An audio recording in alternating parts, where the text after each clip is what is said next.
You're not here by mistake. You're not broken. You're waking. This isn't information. This is transformation. So, listen closely.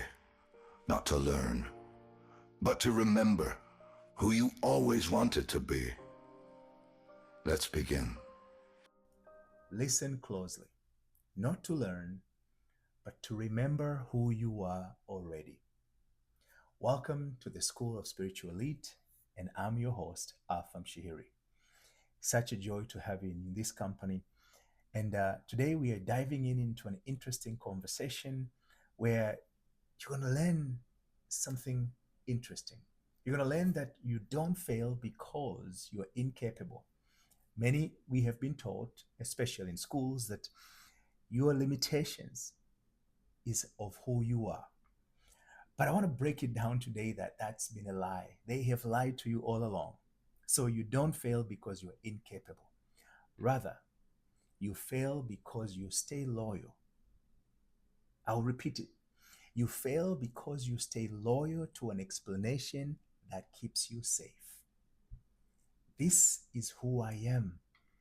People like me hardly get along. The economy is so bad, it is impossible to achieve anything. That is a statement of loyalty. And that statement is that keeps you where you are.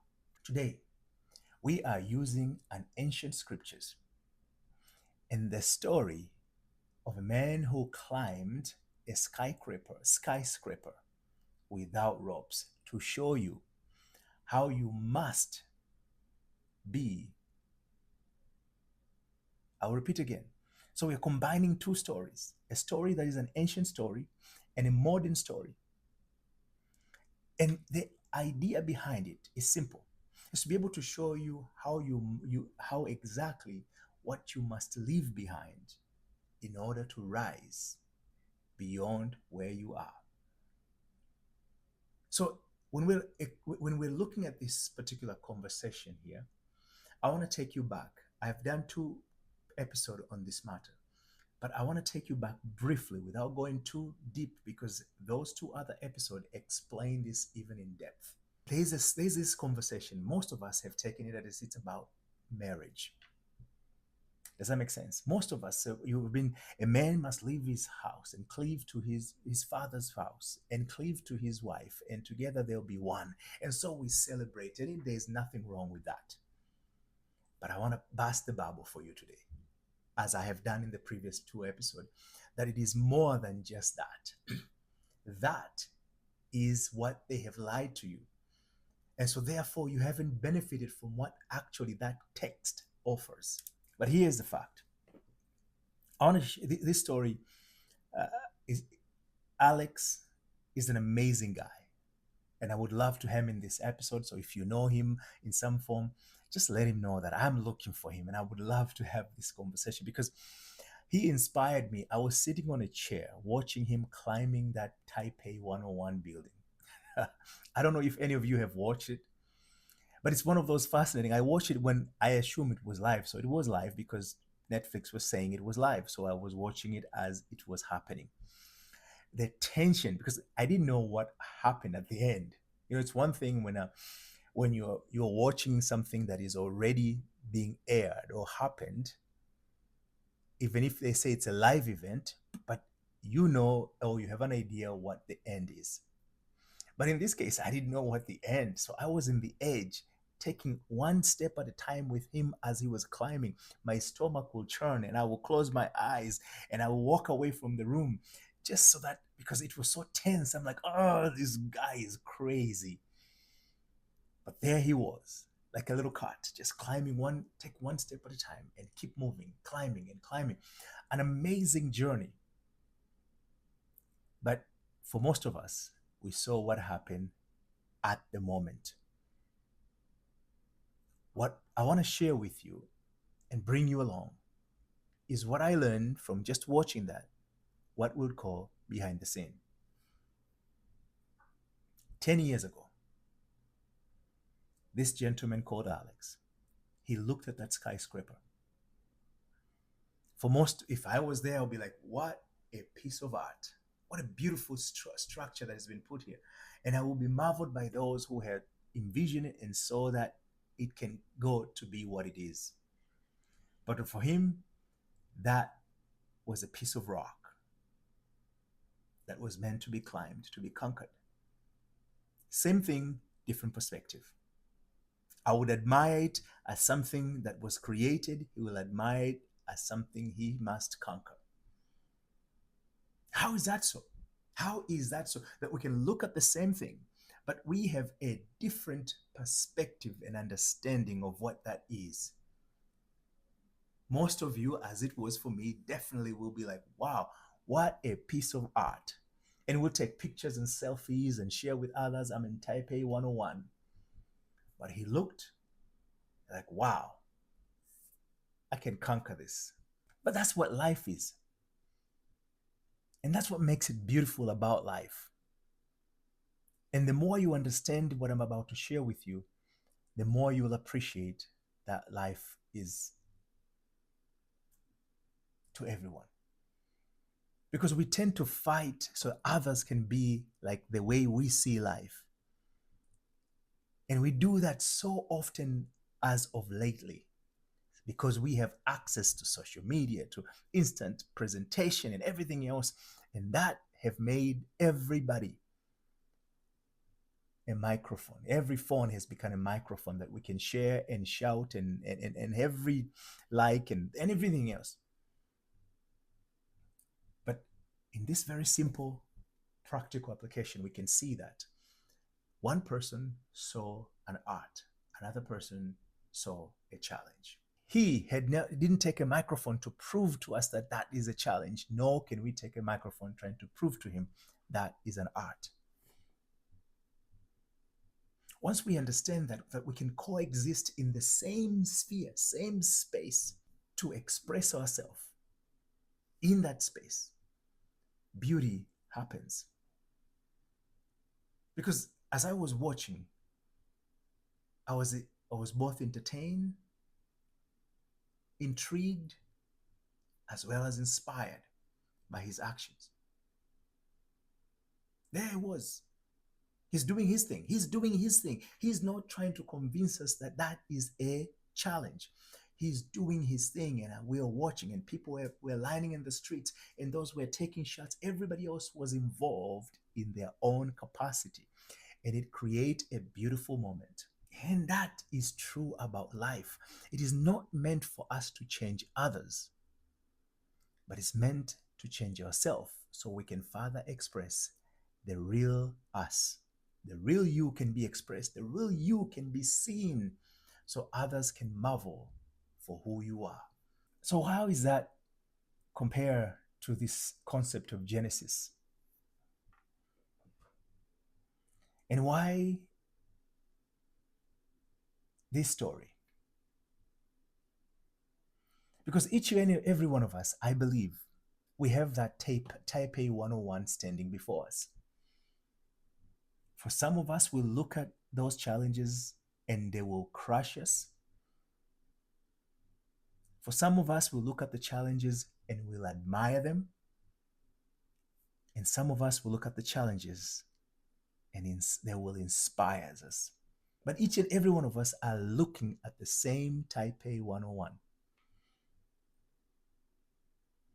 But the outcome, the perception we receive from that observation will differ from each and every one of us. You will look it differently, and so is the other person.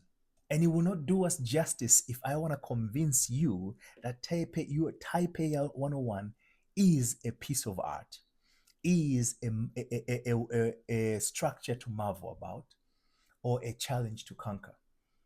It will not do me justice. I will get frustrated trying to tell you what you should do in that. And that's the beauty about this. And that's the beauty about life.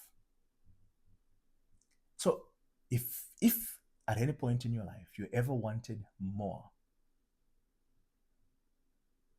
I don't know if you can think of that moment when you actually wanted more in life, but couldn't explain why you're still here. Think about it.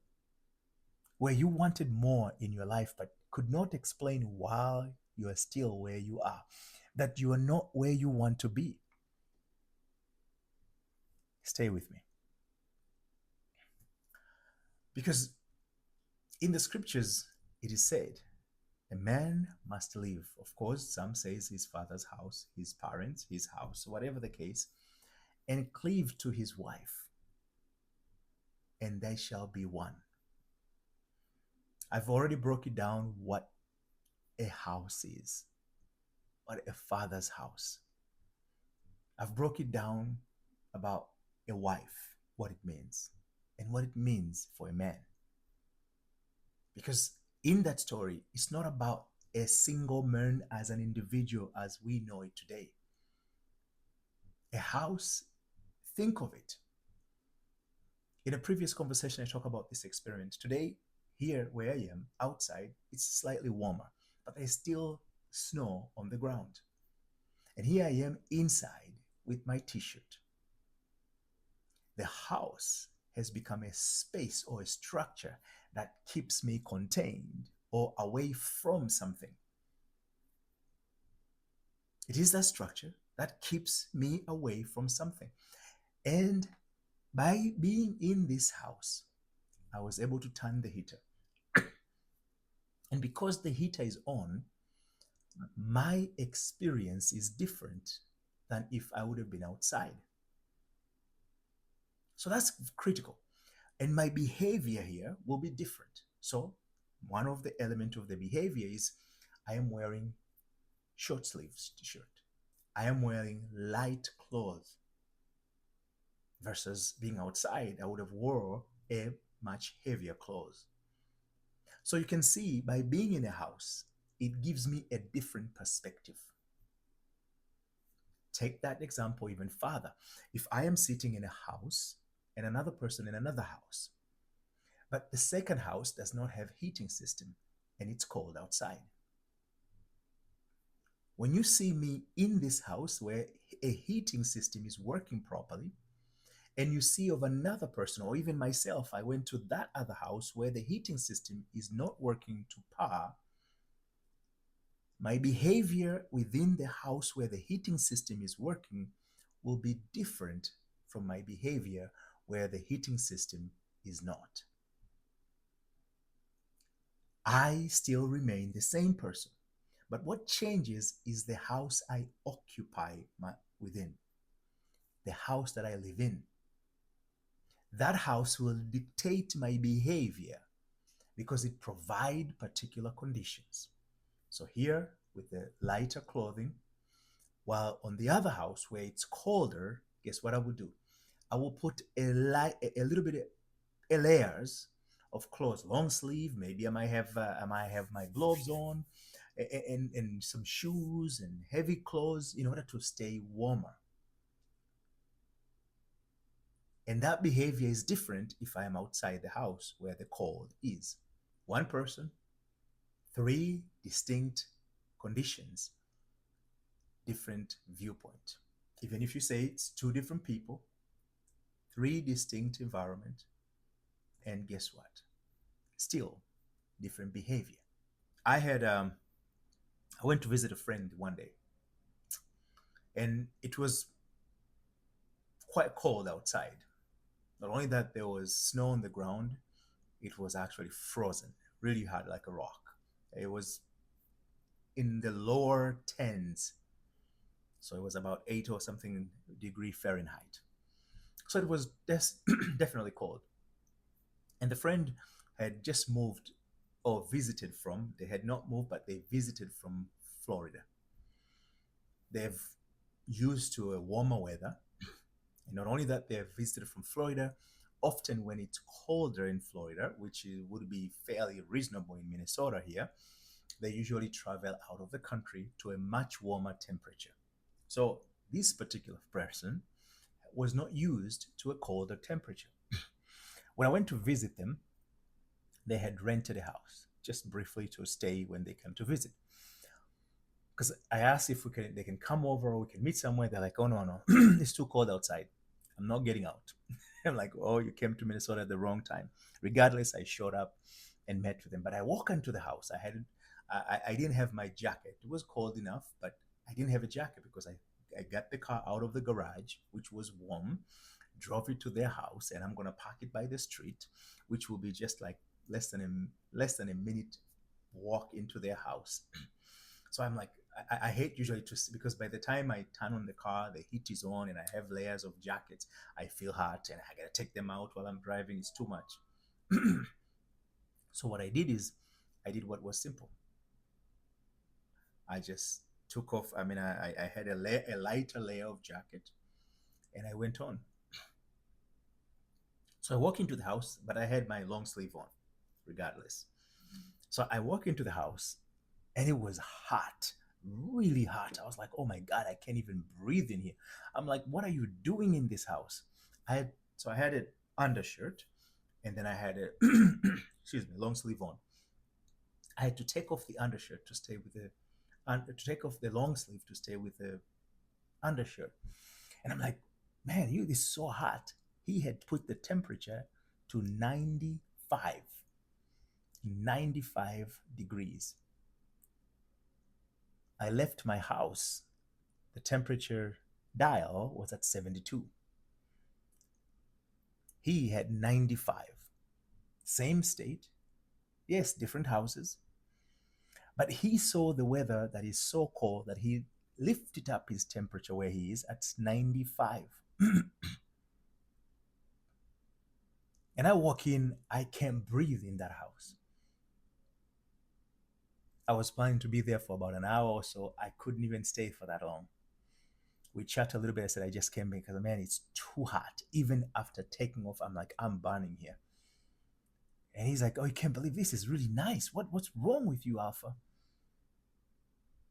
There was nothing wrong with me. There was nothing wrong with him. We just were looking at the temperature from a different point of view. The house that we are holding, the house is the frame that we found ourselves in. But each and every one of us had a different frame inside of us. And that story of the Genesis is teaching us that in each and every one of us, there is a house we occupy. And in fact, Jesus came later and talked about this concept. He said, in my Father's house, there are many rooms. Or, in my Father, there are many houses. However you want to translate it, it says, in my Father's house, there are many rooms. Or in my Father's, my Father's has many houses. However, but the concept is the same. It's just saying that in each and every one of us, there is a house that we occupy. And this house is made up of our assumptions. My friend had made an assumption that it is too cold in Minnesota. And so therefore, that assumption dictated his behavior. First, he couldn't even meet me anywhere at the restaurant. I said, let's meet at the restaurant. Let's grab something. He didn't want to. I said, I'll pick you up and we can go somewhere. He didn't want to, so it's too cold outside. And so there I was forced to go to his house where he was renting. And getting there, the temperature in the house was unbearable for me. For him, he said, man, this is perfect. I feel like I'm in Bahamas. He goes to Africa a lot during that time. And usually in Africa, on winter time in Minnesota, is summertime there. And he's like, oh, it's beautiful. I mean, it's like he was in Kenya, he was in Tanzania, he was in Rwanda. I'm like, yeah, it's very hot. But that's the temperature he was looking for when he was in that house. While I was looking for a temperature that is moderate and comfortable. His assumption dictated his behavior. And that's the house that scripture is referring to. The house you occupy is made of the assumptions you have about relationship, assumptions you have about money, assumptions you have about professional work, assumptions you have about. I remember I was talking to another client one time, and the client was complaining that things are not working out very well for them. And I said, you have told me, if I remember correctly, you are in this particular profession. And the person had a sales experience in the past, but they were trying to change their career to become motivation speakers. And that was not going very well at the time. So I said, I remember you were a salesperson and you did extremely well as a salesperson. I said, oh yeah, but that's not me, Alpha. That's not me. I was just doing it for the money. I said, so let's go back. You had a very successful career as a salesperson. In fact, is because of now with that successful career, now you want to pursue your passion is to be a motivation speaker. So I said, let's switch stuff here. A salesperson who is successful, aspiring to be a motivation speaker. I said, what if this salesperson who was successful had learned, developed a particular way or system of being a successful person in sales? He said, oh yeah, I had my system. That's what he told me. He said, I had my system. I got it down to the T. So I would, every time I do my sales, that's how I was doing it. I said, great. So we have a system. Does salespeople who are struggling, are they struggling because they are not good at or because they don't have a system? He said, oh, no. So he explained, said, when I started, I struggled too. But then as I went along, I started learning things. And as I was learning, I was picking the things that worked and adding to. Eventually, I came up with a system, and that system allowed me to be very successful.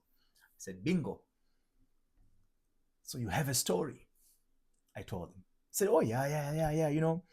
It's fascinating, he told me. So he said, I remember several times he was asked from his previous job to be able to share his success story with other sales team, so they can also experience something. And he had done several times, and he have been called within that company several times to speak to others in different conferences about the art of selling. So I said, I think you have something, you haven't figured it out yet. You just ignore it. I said, why don't you take that experience you've had, the story you have developed, and the skills you have acquired as a result that gave you the results you had. Let's go and be a motivation speaker for salespeople who are struggling in making a living as sales. So, oh, no, Alpha, that's not what I want to do anymore. I don't want to do that anymore. And he kept insisting that's not what he want to do anymore. But yet he is struggling to be a motivation speaker. Why not motivating people who reflect your own path, your own journey? So I ask. It took us about almost a month of this conversation, in once a week, of course, for him to actually eventually say, Alpha, it's funny enough. You have told me that. So he told me. He said, I can see how that works. The same person who told me it was not him, that's not what he want to do. Eventually he comes and say, I can see how that work. I didn't change him. I didn't force him. Before, he was occupying a house that is made of a belief system. He had worked in sales for long enough and he got tired of it. And he told himself a story that I will never go back into being a salesperson. That's what he did. And that story became the house he lived in. So every time when I was trying to show him about this idea of taking his experience and share with others as an inspiration and motivation for them to become better, he responded from the story point of view. I can hope you're seeing there. And this is the reason why the scripture says a person who seeks to express something into their life. That's the man. Doesn't matter of the gender. It is that individual who inspires or seek to express something out into the world. So this particular gentleman was inspired and seek to express motivation, to motivate others. in whatever endeavor they are into. That was the man. But you're told in order to able to do that, you have to do two things that are critical. Number one, you must leave the house. The house that gave birth to the identity that you occupy today. You say, this is who I am. That's an identity. That identity was given birth. I would say, an example, my name is Alpha Mshihiri. I am a Tanzania by nationality. That's an identity. It's not who I am. That's my identity. And what gave birth to me to say that I am a national of Tanzania is because of my parents and the place I was born from. So those gave birth to this identity that later is identified that I am of Tanzanian nationality. So that identity that was given birth, that became my house, became the house. It is the belief system that I go. So I'm in Tanzania, and I can be, for instance, with other people from Kenya, from Rwanda, and we can probably argue, no, I'm from Tanzania, and everybody else is trying to identify themselves from where they are, because we've made an assumption. We were not there at the time of birth, but we made an assumption based on the information that was provided to us that is true, that I was born in Tanzania. And there's a document probably says I was born in Tanzania. And taking that document, looking at my parents, where they are, and telling me that I'm their child, and maybe looking at them, I can see a resemblance. And all of those became an evidence that says, that allows me to make an assumption that I am of a nation of Tanzania. On the contrary, I know somebody else who his parents, the dad was going to school in Pennsylvania, PA. And when my dad was going to school at that time, and his mom was there, the mom got pregnant, and he was born in PA. But both mom and dad are from Tanzania. So after the dad finished his PhD, they all moved back to Tanzania. Simple. You have a parent of a nationality of Tanzania, but the place he was born was in the United States. And so therefore he became identified as a nationality of United States, not of Tanzania, because of the place he was born.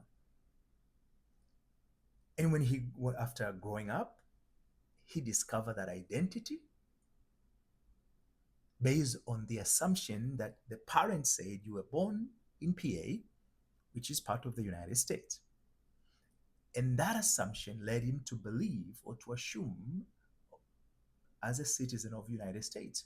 So therefore, at the right age, he grabbed all his stuff and left the country. He left Tanzania and never seen back again. He said, I'm going back home. That's what he told his parents. The parents were kind of like, oh, no. He went to the embassy. He said, I'm of a nationality of the United States. And here is my birth certificate. And said, oh, yeah, but you don't have a passport. They worked out the way. They provided him with a passport, and he left the country. Same situation. The information that was provided to him gave him a belief, or he made an assumption that he is.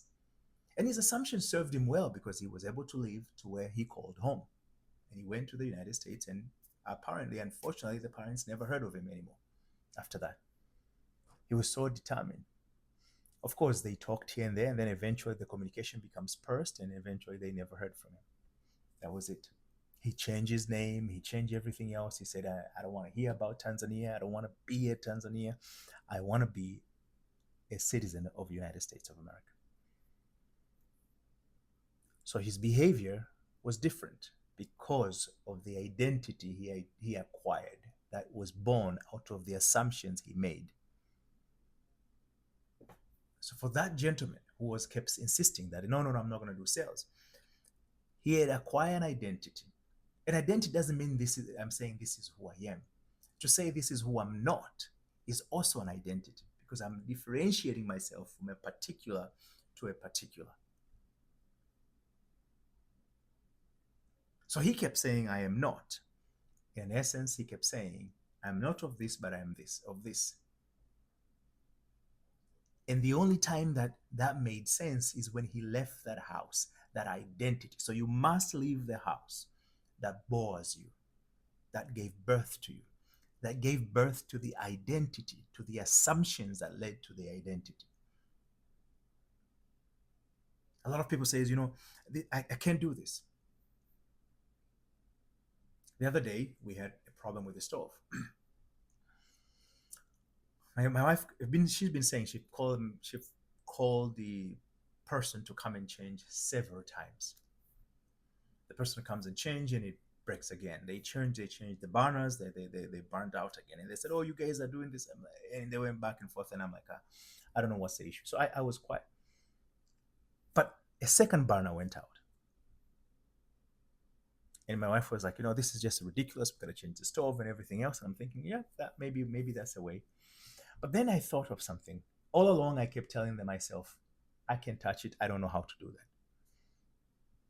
That's what I've been telling myself all this time. So she's calling people to come and fix. But that moment, I changed my mind. I said, screw this.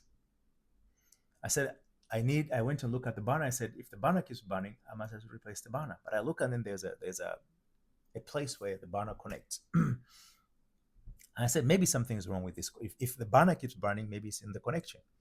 So I'm like, what does this piece look like? I took a picture, went to Menards, to home store goods, and then I found the attachment in the burner. I bought new burner, new attachment. I came.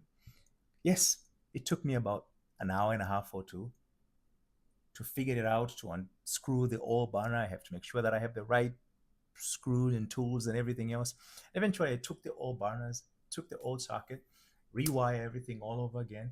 And I made sure that before I rewire anything else, I took a picture so I understood which wire was connected to where.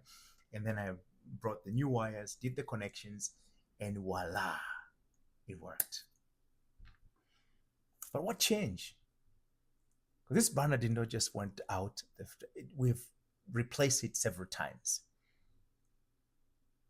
And every time when they come, I think they were buying cheaper stuff because they wanted to save money. And I went and bought the best of the best. I said, the best of the best. I said, which one is industrialized, that it can withstand a little bit more than just a cheaper one. And that became a thing. So that what changed? I had to change.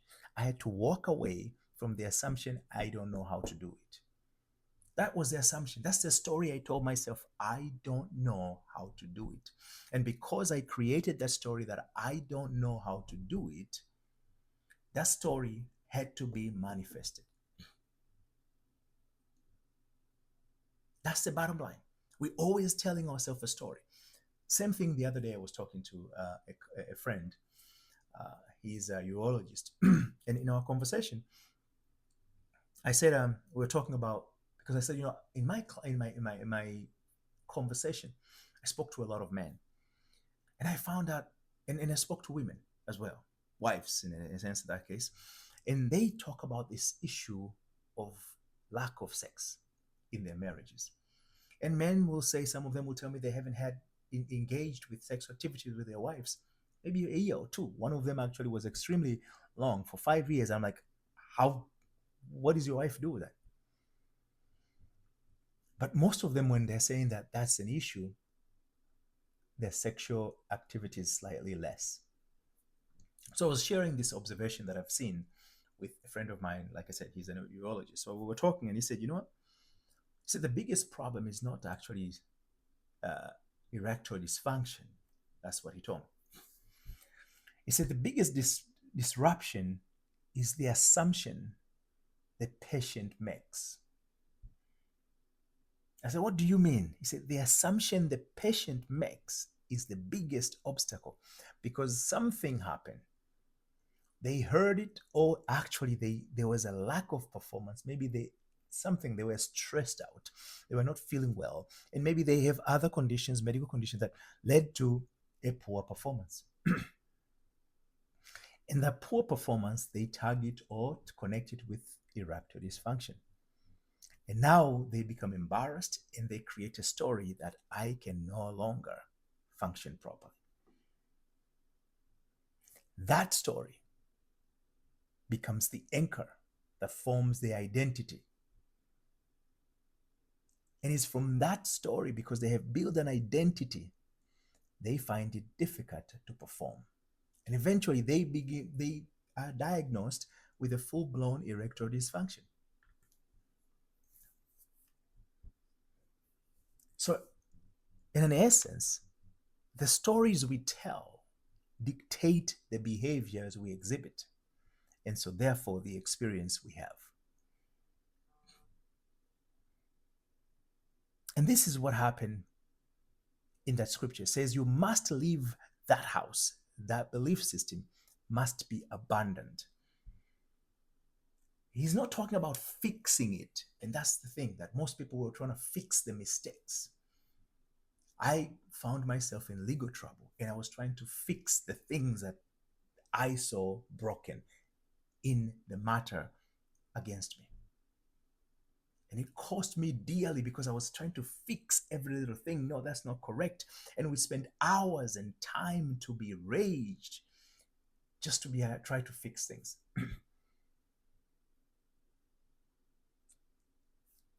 The scripture tells us you must leave, not fix. You must leave. Abandon the idea that is born out of the assumption that something is true.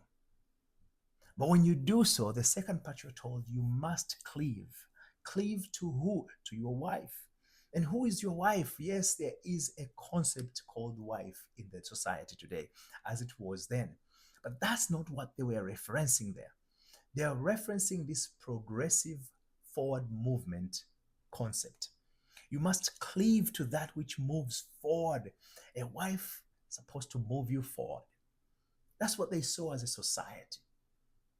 When man and woman are coming together and form a house, because of that union, they're supposed to move forward.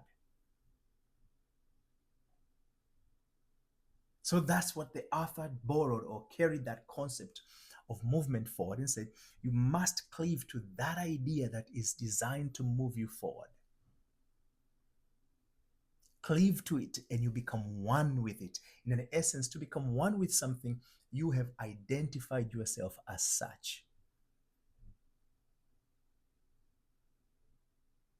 When I was going through some financial challenges, it was one of those things that I learned how to budget, I learned how to do everything else. I spent hours and time to learn these things, and none of them could produce the results I was looking for. So me and my wife went to a financial advisor. I said, you know what, we have a problem here.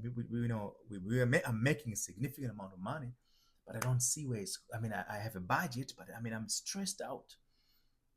And he said, oh yeah, let's the first step, let's build a budget. I said, oh, I have one already. I sent him Excel spreadsheet, I sent him bank statements, and he looked, he said, you know what? I'll be honest, Alpha.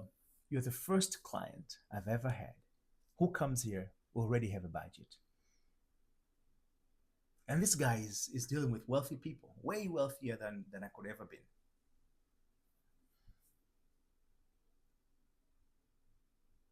And he said, you have it. The problem was not the budget. And many people trying to figure it is a tool. And it's good to have it.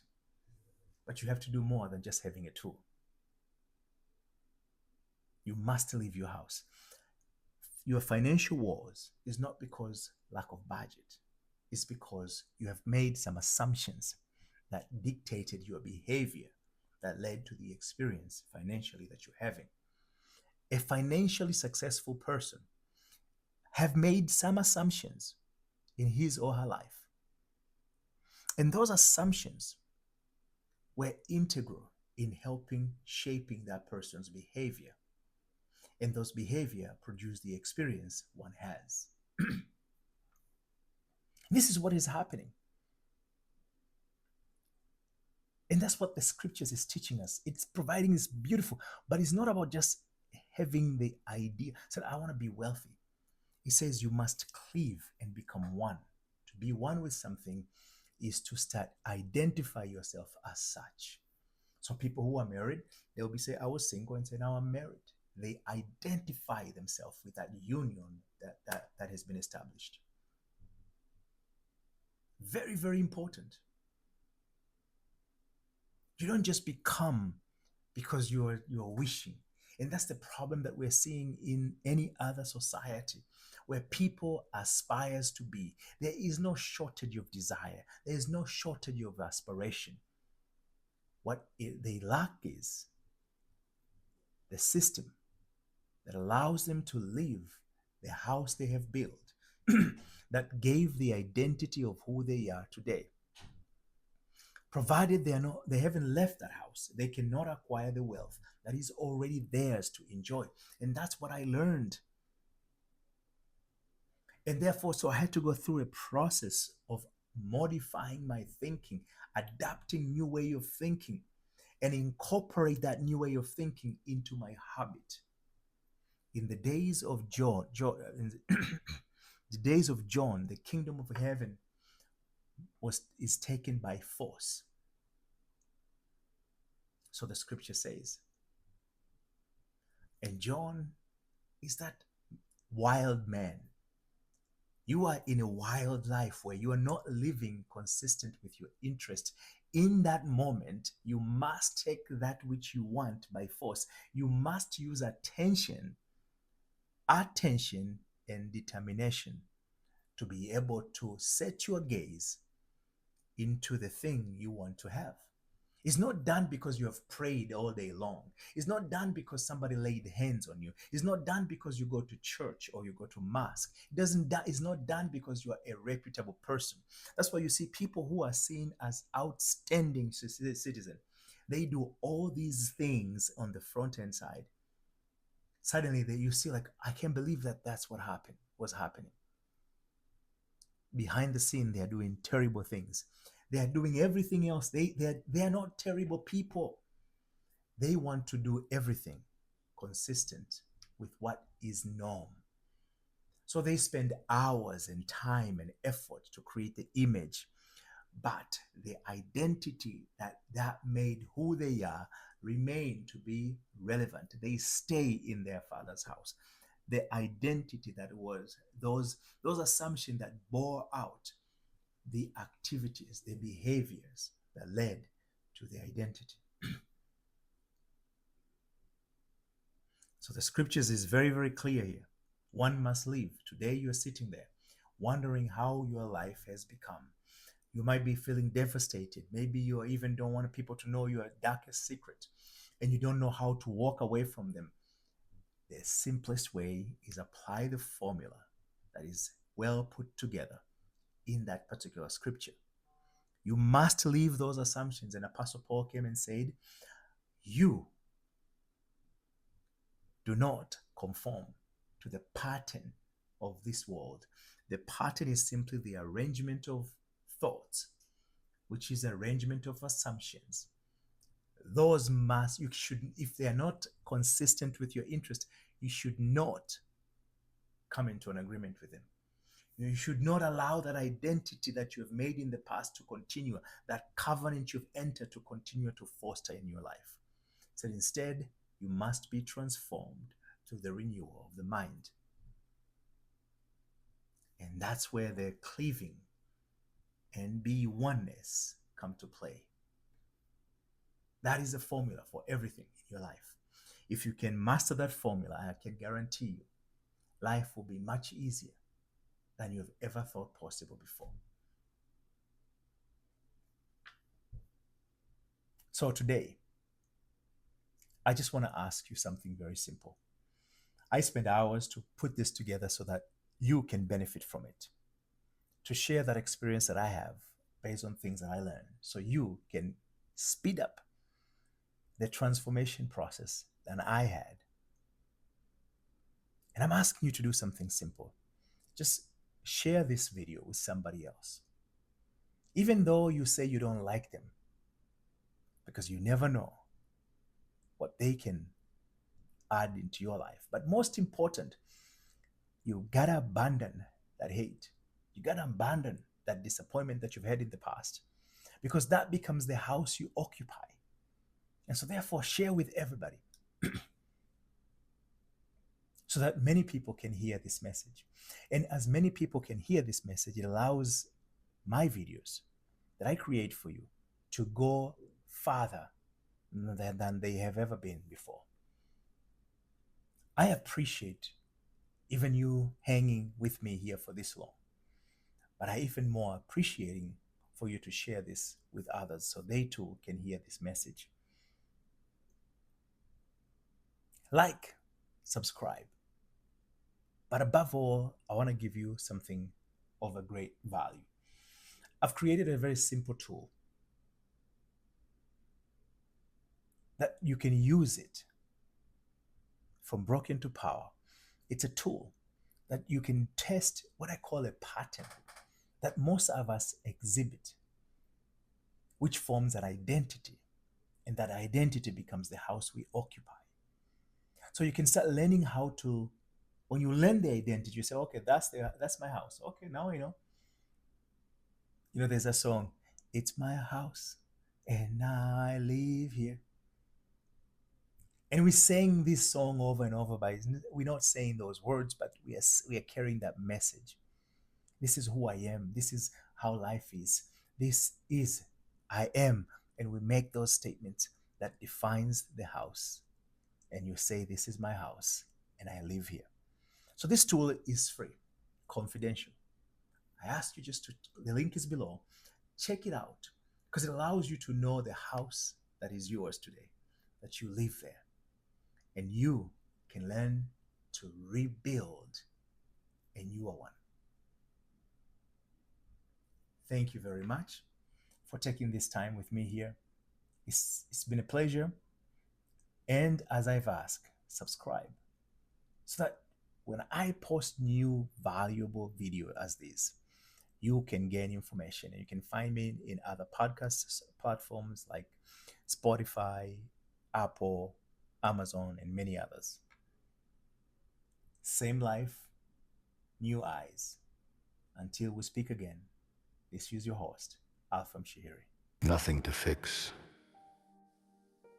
nothing to force. Just notice and let it work. We'll continue next time.